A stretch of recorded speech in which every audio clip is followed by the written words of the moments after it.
What are the top 5 canned meats that you should be stocking up on?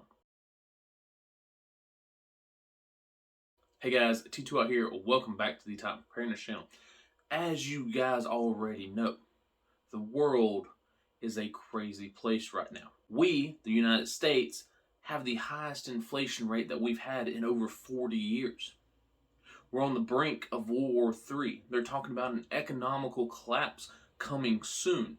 Mix that in with fires, floods, famines, your normal natural disasters you get every single year, and it's going to be a wild ride into the future.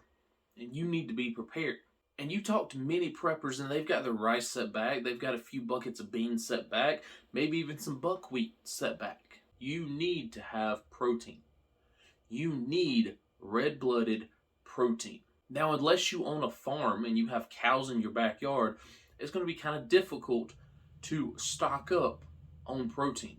But luckily, in today's society, we have canned meats. So for today's video, we're talking about the top 5 canned meats that you should be stocking up on. Now, these are in no particular order, but let's start off with number 5. Number 5 has won world wars. Number 5 is in every prepper pantry that I've ever seen. Number 5 is the glorious Spam. Unless you're a vegetarian, chances are this is one of the first meat products that you pick up. Spam comes in many different styles and many different flavors to match your taste bud needs. It has a pretty decently long shelf life, right? A couple years. And it won World War II. You've got the single servings, great for go bags, bug out bags, get home bags, whatever. You've got a single pack. You've got a 2-pack. And if you buy it from Sam's, you get it in an 8-pack. That's a lot of Spam. So why do preppers like Spam so much? It has a 5-year shelf life, both in this little package and in can form. It is calorically dense. This one 12-ounce can of Spam has 6 servings and 180 calories. I'm not great with math, but that is over 1,000 calories. It has 7 grams of protein per serving. Again, not great with math, but that's, over 40 grams of protein in one can? The good thing about Spam is most people say it has a half-life, not a shelf life. Of course, they're joking, but it's a canned meat product. As long as the can is intact and there's no bulges to it, it's good to go. Spam also does not require cooking. So if you find a can of this in someone else's house or in someone else's road or whatever the case is after the apocalypse, open it. If it smells good, it probably is good, and you can eat it right there on the side of the road. There's no cooking required. Yes, it does have high sodium levels. You're looking at 790 milligrams of sodium per serving. So don't eat the whole can every single day. But once a week, as long as you're working in a field, as long as you're hiking, sodium really doesn't matter.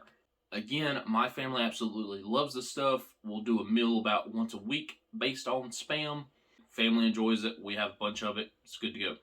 Now, the number 4 meat product that you should be stocking up on is something that comes and goes, and if you can find it, you are very lucky, and that is canned ham. Much like Spam, this is an open and eat product. It doesn't have to be warm. It doesn't have to be hot. You can pop this top, slide it off, and eat it straight out of the can. Now, a lot of preppers used to tell people to stock up on DAC ham.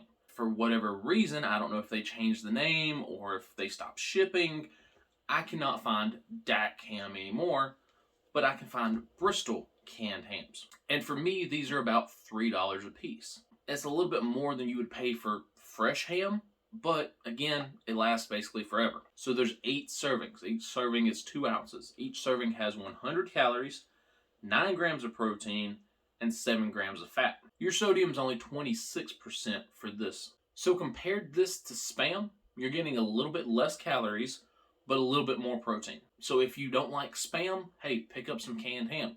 Again, the family loves this stuff. It's very convenient. Again, pop it open. We'll throw it in the oven for about 10-15 minutes just to get it heated up. If you don't want the whole thing at once, do slices. Whatever the case is, you can eat it hot, you can eat it cold, and it's a bunch of calories. And it lasts for a very long time. So, canned ham. The number 3 thing is something that has recently shot up in price, and that is canned chicken. Canned chicken is actually pretty healthy, especially compared to the other 2 products. So you're looking at 90 calories for a 4 serving in this, and you're looking at 90 calories for 16 servings in the big can. It is less calorically dense, but it also has less sodium. You're only looking at 16% of your daily value. So if you're watching your sodium intake, if you have high blood pressure, yeah, watch that sodium intake. This might be a better option for you. Protein-wise, 19 grams of protein per serving. This 4 serving can has almost 80 grams of protein. So if you're looking for protein, this is probably your best bet. We don't eat as much of this as the other 2, but it is highly convenient. Again, another open and eat package. You can mix it in with soups, you can mix it in with tortillas, you can mix it in with your eggs, you can mix it in with basically anything and add the chicken flavoring.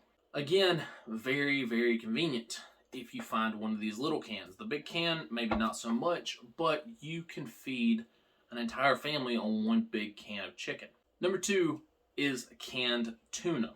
Now, canned tuna is not good on the calorie side. This small 5-ounce can only has 100 calories. So you might say, well, why were you picking up the 100 calories when for the same price you can pick up the Spam or the chicken or the canned ham? Because it does have some health benefits to it. With that being said, it also has some negative health benefits to it as well. So, calorie-wise for the Bumblebee, you've got 100 calories, you've got 22 grams of protein, which is amazing in a little 5-ounce can. The bigger can, which is basically 3 servings, you get 80 calories apiece, half a gram of fat, 18 grams of protein, and 0 carbs. This one has 16% of your daily value of sodium, which is 360, and this one has 270, which is 12%. So not a lot of sodium in there, neither. Me personally, I enjoy canned tuna. My wife absolutely hates it, and she hates when I use it in any recipe. It's not something that she's a fan of, but we have a lot of it on the shelf because it open and eat, like many of them. It lasts a very long time, and it's good for you. Tuna contains a lot of omega-3 healthy fats.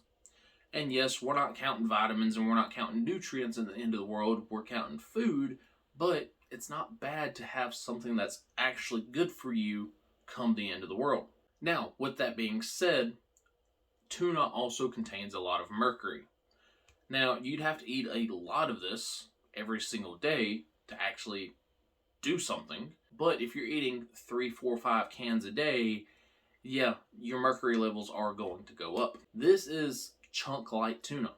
There's also albacore. Albacore has more mercury in it than chunk tuna. So if you are worried about those mercury levels, stick with this stuff. It's cheaper and it has less mercury. And the number 1 canned meat that you should be stocking up on, a drum roll please, is whatever you want to stock up on. Don't listen to people on the internet that tell you what you need to eat. In every single one of these, I've mentioned that I like it. My family likes it. We eat a lot of it. If you don't like Spam, don't buy Spam. If you don't like canned ham, don't buy canned ham. The number 1 canned meat product that you should be stocking up on is whatever you want to stock up on. Yes, all of these are great options. But if you're allergic to tuna, don't buy tuna. If you don't like the taste of canned chicken, don't buy canned chicken. Whatever you want to stock up on should be what you stock up on. Your top 5 canned meat products might be completely different than my top 5 canned meat products. But I gave you my top 4 and told you to buy your own on number 5. The reason for that is because these are products that I eat, that we stock up on, that we have a lot of, and we use in a weekly recipe rotation. All of them are open and eat, they're fully cooked, they last a long time, and they're easy to stock up on because you can find them in any grocery store or any Sam's Club. There are a ton of other options. These are just the top 4 options that we stock up on. So guys, what are your top 5 canned meats that you're stocking up on? Do you feel as though you're going to need them here in the near future? Are we headed for World War III? Are we headed for an economical downfall? Let me know in the comment section. That's all I got for today's video. Hope y'all have a wonderful day. T2 out.